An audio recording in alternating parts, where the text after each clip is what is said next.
Hello guys, and welcome to the first meeting of Virtual Debate Club. Now in Debate Club, you will always be presented with a statement which you can either agree or disagree with. Your job as a debater is then to construct an argument around that statement based on your own research, and you will have to argue your point in a sophisticated way.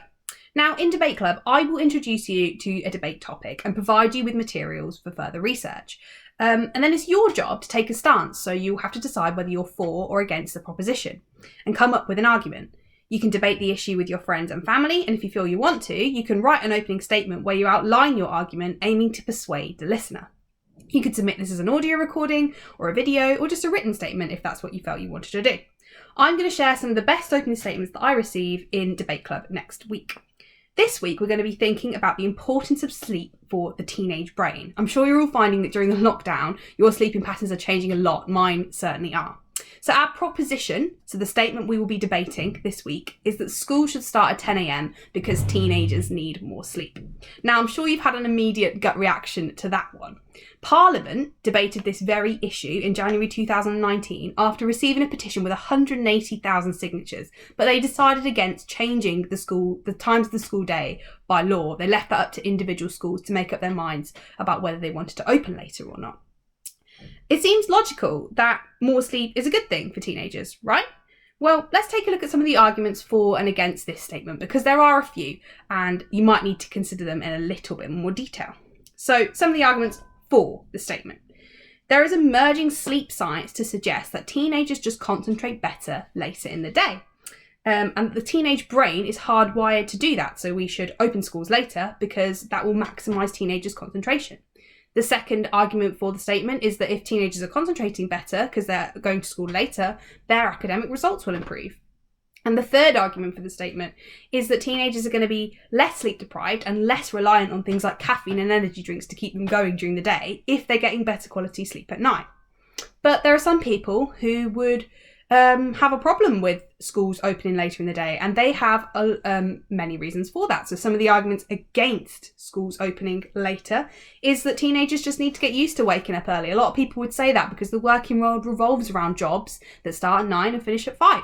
So teenagers should have to get used to that. Some people would argue, and this is quite a convincing argument, that blue light from technology like phones and laptops is what is keeping teenagers awake at night. And it's that that's responsible for people being sleep deprived because we're on our phones scrolling Instagram until 1 a.m. Not biology, it's just technology. So that could be an argument against the statement.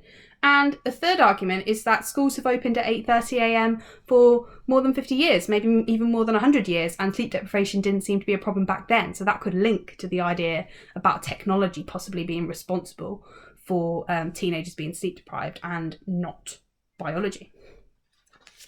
Right, so we've had a think about some of the arguments for and against the topic, and that should have opened up some of the debates in your mind. Needless to say, sleep is a controversial topic, and different people are going to react in different ways to the idea of schools opening up at 10 a.m. Sleep is one of the biggest mysteries in science, and it's puzzled the great thinkers of our society for centuries. Why do we need sleep? How much sleep do we need? Do different people need different amounts of sleep? The questions are endless, the debates are endless.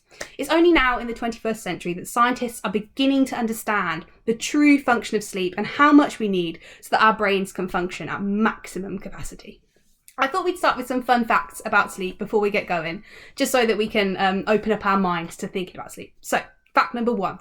Koalas are some of the sleepiest critters in the animal kingdom, and they rack up 22 hours of sleep per night. Now, they need so much sleep because their main food source, eucalyptus, is really quite low in energy and high in fibre, so they need a lot of time and energy to digest it, so they have to stay asleep in order to digest their food, which is crazy. Fact number 2.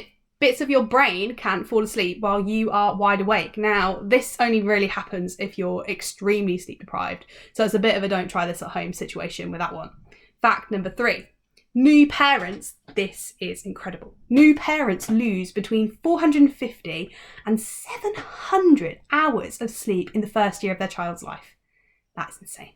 That is equivalent to between 50 and 93 normal nights of sleep. So say thank you to your parents, guys, because they have sacrificed many, many hours of beauty sleep for you. And fact number 4, giraffes need very, very little sleep. Very, very surprising because they are big creatures and I would have thought that they would need lots and lots of sleep. But apparently they only sleep for between 20 minutes and 2 hours a night, which is crazy. It's also true that if you are sleep deprived, your ability to tolerate pain decreases. So that's not a great thing. It's better to be... It's better to have lots of sleep and be able to tolerate more pain. And also, 15% of people in the UK are sleepwalkers. So you could be one. How do you know? Some famous faces that had strange relationships with sleep. I also thought this might be interesting to have a little think about. The wartime Prime Minister, Winston Churchill, he apparently had a 2-hour nap every day in the middle of the day because he said that allowed him to work through the night on solving the problems of the nation.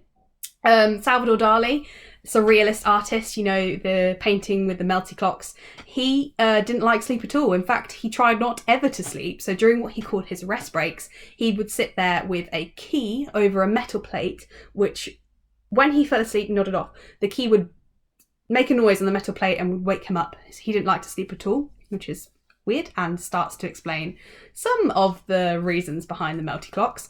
And rap star Eminem, finally, he decides he likes to sleep with tinfoil over his windows to block out all the light, and he likes to play white noise through his speakers before he can sleep. So some successful people have some quite strange relationships with sleep. So now I've started to think a bit more about sleep. Let's get our teeth into the research. So I've attached a document to the announcement on Show My Homework, which contains lots of resources, including talks from TED Ed and the University of Oxford, along with some other articles that you can read to start to get to grips with some of the issues around this debate. Now, you can choose which of those resources you decide to interact with, and then it's your job to come up with an argument. So do you agree with the statement or do you disagree? Do you think school should be open later because teenagers need more sleep? Or do you think, no, they should still open at 8:30 because we need to get used to life, waking up early? So once you've come to a decision based on your research, you can debate the topic with your friends and family, showing off your sleep expertise, or you can just put pen to paper and draft your opening statement. You can submit it via Show My Homework, but obviously there is no obligation to do that because this is just a bit of fun. Have fun debating, and sorry about my squeaky chair. See you next time. Bye!